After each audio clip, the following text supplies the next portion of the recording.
RCB का कप्तान विराट को देगा धोखा, चीकू के घर में बदल देगा प्लेइंग 11। जी हां, दिल्ली में Delhi Capitals versus royal Challengers Bengaluru के मैच में रिवेंज वीक का शानदार बदला देखने को मिलेगा, जिसमें आरसीबी अपने घर पर मिले हार का बदला दिल्ली से उसके घर पर लेने उतरेगी।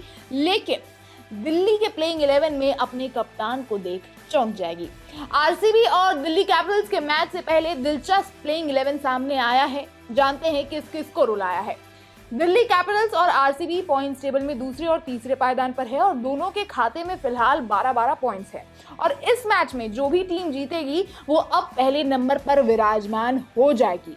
दिल्ली कैपिटल्स और रॉयल चैलेंजर्स बेंगलुरु के बीच दिल्ली के अरुण जेटली स्टेडियम में होने वाले मैच में भारत के दो धुरंधर बल्लेबाज विराट कोहली और केएल राहुल होंगे, और जबकि ऑस्ट्रेलिया के दो खतरनाक तेज गेंदबाज मिशेल स्टार्क और Josh Hazlewood centre of attraction होंगे।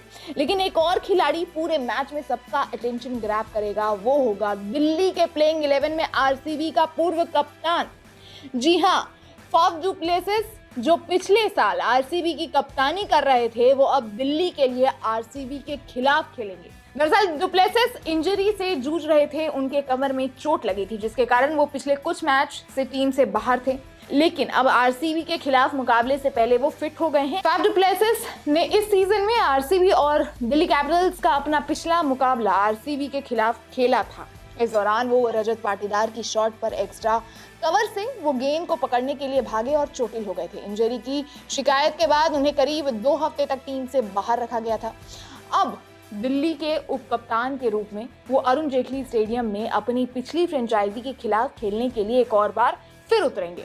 अगर दोनों टीमों के प्लेइंग 11 की बात करें तो दिल्ली कैपिटल्स के संभावित प्लेइंग 11 में सबसे पहले अभिषेक पोरेल का नाम है, जबकि फाफ डु प्लेसिस हैं, करुण नायर हैं, केएल राहुल हैं जो कि विकेट कीपर हैं, अक्षर पटेल हैं कप्तान हैं, ट्रिस्टन स्टब्स हैं, आशुतोष शर्मा हैं, विप्रज निगम हैं, मिशेल स्टार्क हैं, कुलदीप यादव हैं और मुकेश कुमार हैं। बता दें कि युवा ओपनर जैक फ्रेजर का परफॉर्मेंस कुछ समय से इस सीजन में काफ़ी अच्छा नहीं चल रहा था, तो हो सकता है कि डु प्लेसिस इनको रिप्लेस करने के तौर पर इस मैच में दिखें।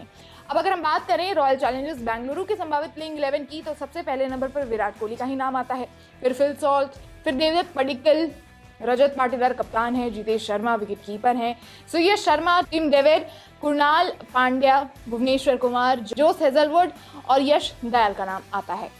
अब दोनों ही टीम में एक से बढ़कर एक तोप खिलाड़ी देखने को मिलते हैं। 9 मैचों में 5 अर्धशतक लगाने वाले विराट कोहली, वहीं पर अगर हम दिल्ली में देखें तो राहुल हैं जिन्होंने दिल्ली कैपिटल्स के लिए सबसे ज्यादा रन बनाए हैं। ऑस्ट्रेलिया के 2 तेज गेंदबाज हेजलवुड और स्टार्क पहले ही दिखा चुके हैं कि वो अपनी अपनी आईपीएल टीमों के लिए कितने ज्यादा इंपॉर्टेंट है। हेजलवुड टूर्नामेंट में 16 विकेट के साथ मैक्सिमम विकेट लेने वाले गेंदबाज है, तो वहीं उनके हमवतन स्टार्क भी प्रभाव छोड़ने में पीछे नहीं है।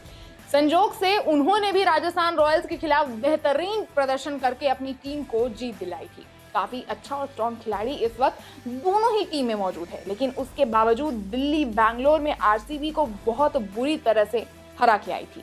अब आरसीबी उस तरह का बदला दिल्ली से ले पाती है या नहीं, ये तो देखना बहुत दिलचस्प होगा। लेकिन इस जीत हार का बहुत बड़ा हिस्सा पिच पर भी निर्भर करता है, तो पिच पर भी एक नजर डाल लेते हैं। क्या कहती है पिच? बल्लेबाजों को मदद मिलेगी, रनों की बरसात होगी। दोनों ही पारियों में खेलना फायदेमंद रहेगा। ऐसा नहीं है कि दूसरे पारी में ज्यादा फायदेमंद है या पहले पारी में खेलना ज्यादा फायदेमंद है, दोनों ही पारी इक्विवेलेंट है। अब ओस पड़ने की भी कम संभावना है, दिल्ली में काफी गर्मी का माहौल है इस वक्त। तो ये तो रही पिच और प्लेइंग 11 की बात। अब जरा बात कर लेते हैं दोनों के हेड टू हेड की। इन दोनों के बीच खेले गए मैचेस में किसका पलड़ा भारी दिखा है। तो अगर बात करें आरसीबी वर्सेस दिल्ली कैपिटल्स के मैचेस की, तो अभी तक इन दोनों के बीच में 32 मैच खेले गए हैं, जिसमें आरसीबी ने 16 बार जीत दर्ज की है, जबकि दिल्ली कैपिटल्स 12 बार जीती और नो रिजल्ट एक बार रहा। अब दोनों टीमों के बीच वैसे तो आरसीबी ने ज्यादा जीत हासिल की है।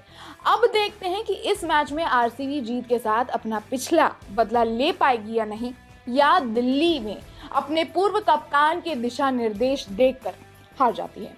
खैर, आपको क्या लगता है, किसका पलड़ा ज्यादा भारी रहने वाला है? अपनी राय हमें कमेंट बॉक्स में जरूर बताएं।